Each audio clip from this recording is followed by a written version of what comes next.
Bismillahirrahmanirrahim. Assalamualaikum warahmatullahi wabarakatuh. Raditu billahi robba bil islami dina wa bi Muhammadin nabiyya wa rasulah. Rabbi zidni ilman wa rizqni faman bi rahmatika ya arhamar rahimin. Baik teman-teman aplikasi komputer semester 2, pada kesempatan ini saya akan membahas terkait analisis regresi linier berganda. Harapan saya bahwa teman-teman semua menyimak video yang telah saya buat, ya. Baik teman-teman, analisis regresi linier berganda itu digunakan untuk menguji lebih dari satu variabel independen ataupun variabel bebas terhadap satu variabel dependen ataupun terikat. Ya, itu yang akan kita bahas. Oke, masuk ke materi langkah pertama, tolong perhatikan. Untuk mengetahui dan menganalisis ada tidaknya pengaruh variabel independen ataupun bebas, ya, X variabel bebas terhadap variabel terikat Y, itu. Nah, ini biasanya digunakan oleh mahasiswa akuntansi untuk melakukan penelitian kuantitatif. Ini sangat diperlukan. Nah, ada beberapa uji dalam analisis regresi linear berganda. Uji T. Yang pertama, bertujuan untuk mengetahui dan menganalisis ada tidaknya pengaruh parsial. Artinya, parsial itu sendiri-sendiri, variabel independen ataupun bebas terhadap variabel Y terikat. Uji F, untuk mengetahui dan menganalisis ada tidaknya pengaruh secara simultan, ya, artinya secara bersama-sama. Variabel X artinya variabel bebas terhadap variabel terikat Y. Sedangkan koefisien determinasi berfungsi untuk mengetahui berapa persen pengaruh yang diberikan variabel bebas secara bersama-sama terhadap variabel terikat Y. Begitu. Nah, kita sekarang siapkan SPSS-nya, teman-teman. Saya sudah menyajikan data dalam bentuk Excel. Nih, data dalam bentuk Excel. Ada 30 unit responden. Nah, judul penelitiannya pengaruh kinerja keuangan terhadap kesejahteraan karyawan. Kinerja keuangan itu diproksikan dengan ROS, ROE, dan EPS. Kinerja keuangan. Sedangkan kesejahteraan karyawan itu gaji. Biasanya regresi berganda itu minimal 30 sampel. Maka dengan demikian saya menyajikan 30 sampel. Oke. Sudah dari sampel ini saya ketik ya secara manual ini di Excel. Lalu kita masuk ke Excel. Masuk ke bagian ini kan data view. Masuk ke bagian variable view. Nah, kita ketik di sini ada berapa variabel bebas tadi ROS. Variabel bebas pertama, ROE, variabel bebas kedua, EPS, variabel bebas ketiga, dan tadi gaji. Gaji itu variabel terikat. Nah, kita masuk ke bagian label, ya, ROS dalam kurung variabel X, ROE dalam kurung variabel X, EPS dalam kurung variabel X juga variabel bebas ya, dan gaji dalam kurung variabel Y ataupun terikat. Oke teman-teman, sudah seperti ini kita masuk ke data view lagi. Di sini maka ada muncul ROS, ROE, EPS, dan gaji. Artinya bahwa variabel X gitu ya. Masuk ke data di Excel. Kita akan memindahkan ya data di Excel ini. Jangan dipindahkan satu-satu karena terlalu lama, kita blok saja. Blok. Lalu kita kontrol copy. Kontrol copy. Oke. Masuk ke SPSS lagi.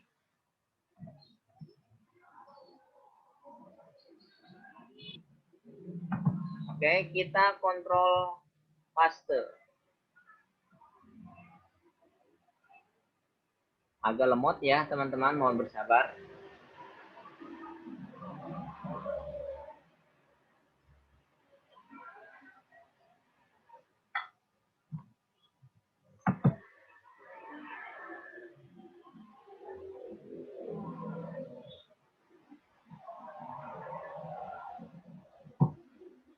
Not responding.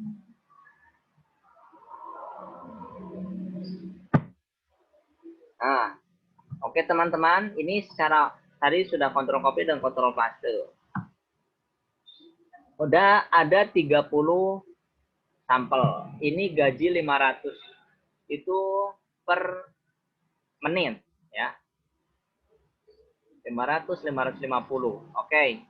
Kita akan melakukan uji analisis regresi.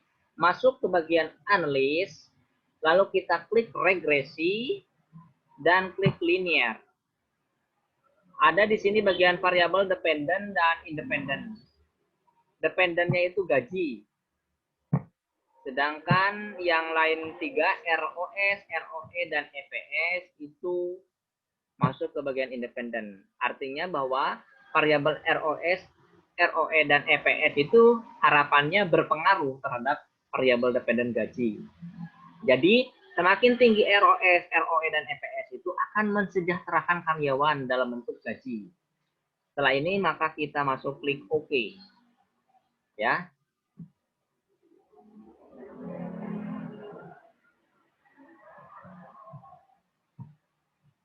Lagi proses output. Nah, oke teman-teman, ini output yang akan kita baca. Masuk ke data ini lagi, Wood ya. Di dalam penelitian itu ada namanya hipotesis.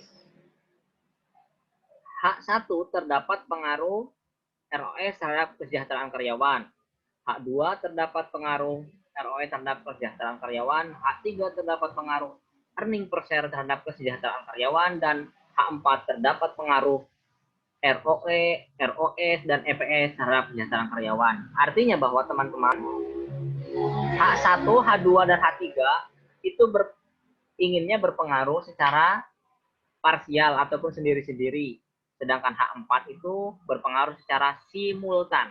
Ya, secara simultan. Oke, kalau kita sudah mengetahui hipotesis, lalu bagaimana cara membaca tabel ataupun output dari pengujian yang barusan kita lakukan? Yuk kita masuk ke bagian cara membaca. Di dalam uji regresi ada uji T sama uji F ya. Kita masuk ke uji T dulu. Kita baca teorinya, jika nilai signifikansi kurang dari 0,05 atau T hitung lebih dari T tabel, maka terdapat pengaruh variabel X terhadap variabel Y. Jika sebaliknya ya, nilai sig lebih dari 0,05 atau T hitung kurang dari T tabel, maka tidak dapat pengaruh. Nah, rumusnya teman-teman, T tabel yaitu T dalam kurung ini A, artinya alfa ya, 0,05 per ataupun dibagi 2. Ya. Titik 2 N, N itu jumlah sampel. Tadi berapa N-nya? 30. Nah, N-nya 30, K itu apa? K itu jumlah variabel bebas.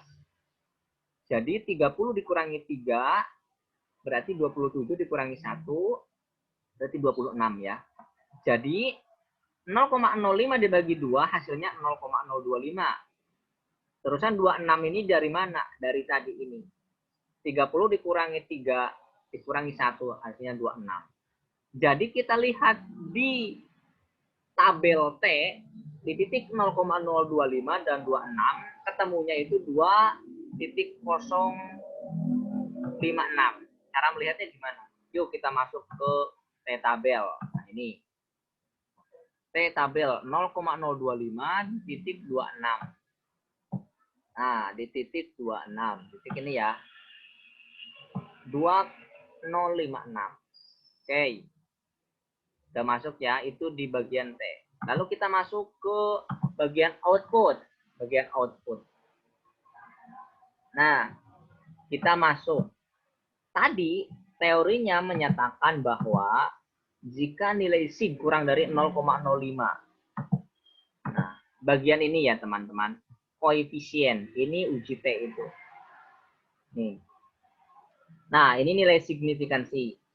Variabel ROS, return on sales ya. Ini 0,261. Ini lebih dari 0,05. Cek di sini. Berarti kalau lebih dari 0,05 bahwasannya return on sales itu tidak memiliki pengaruh ya secara individu terhadap variabel gaji. Karena ini lebih dari 0,05. Nah, sedangkan ROE, return on equity, sama earning per share, itu di bawah 0,05. Ini ya, di bawah 0,05 signifikansinya. Lalu yang EPS yang kedua di bawah 0,05. Artinya bahwa variabel ROE sama EPS memiliki pengaruh. Itu. Jadi hipotesis yang kedua ini terdapat pengaruh ROE terhadap karyawan. Hipotesis yang ketiga terdapat pengaruh EPS terhadap kesejahteraan karyawan. Sedangkan hipotesis yang pertama ini tidak terdapat pengaruh. Oke teman-teman, itu dari cara membaca uji T. Ya, cara membaca uji T. Oke. Lanjut teman-teman. Kita akan melanjutkan ke hipotesis yang keempat. Terdapat pengaruh ROS, ROE, EPS terhadap kesejahteraan karyawan. Dari output yang mana itu? Oke. Yaitu dinamakan dengan uji P, uji F. Uji F dalam kurung ANOVA. Untuk melihat ketiga variabel ini berpengaruh secara simultan ataupun bersama-sama. Yaitu dengan cara uji F. Jika nilai signifikansi kurang dari 0,05 atau uji F atau P hitung lebih dari F tabel. F hitung lebih dari F tabel, maka terdapat pengaruh variabel X secara simultan terhadap variabel Y. Nah, caranya gimana? Nah, rumusnya seperti ini. K itu tadi variabel bebas. Oke, jadi jumlah N 30 unit 30 responden dikurangi variabel bebas ada 3. ROS, ROE, dan EPS. Tadi totalnya 27. Maka nilai F tabelnya itu 2,96. Cara melihatnya gimana? Oke, masuk ke F tabel. Saya sudah sadar F tabelnya. Barusan di sini ya, di responden variabel bebasnya ada 1, 2, 3 penyakit. Di titik 27 berarti 2,96. Nah, di sini 2,96. Cara membaca di output SPSS-nya itu bagian ANOVA. Bagian ANOVA. Oh, ternyata signifikansinya di bawah 0,05. Artinya apa? Artinya bahwa terdapat pengaruh. Nih, terdapat pengaruh ROS, ROE, EPS terhadap gaji. Nah, ini judulnya ya. Pengaruh kinerja keuangan terhadap kesejahteraan karyawan. Artinya secara bersama-sama, ketiga unit ini, ketiga variabel ini berpengaruh secara simultan kepada variabel gaji. Itu cara membacanya, teman-teman. Ini cara membacanya. Ini teorinya. Nah, ini teorinya. Nah, jika nilai SIG ya 0,05 atau F hitung lebih dari F tabel, maka terdapat pengaruh variabel X secara simultan. Simultan itu bersama-sama terhadap variabel Y. Ini 2,96. Sedangkan ini berapa? 23575. Gitu. Jadi terdapat pengaruh. Nah, begitu ya teman-teman cara melakukan uji regresi linear berganda di mana uji T sama uji F. Asumsinya bahwa kita sudah melakukan uji asumsi klasik. Itu teman-teman untuk pertemuan yang sekarang. Wabillahi taufiq wal hidayah wa ridho wa inayah. Wassalamualaikum warahmatullahi wabarakatuh. Selamat mencoba dan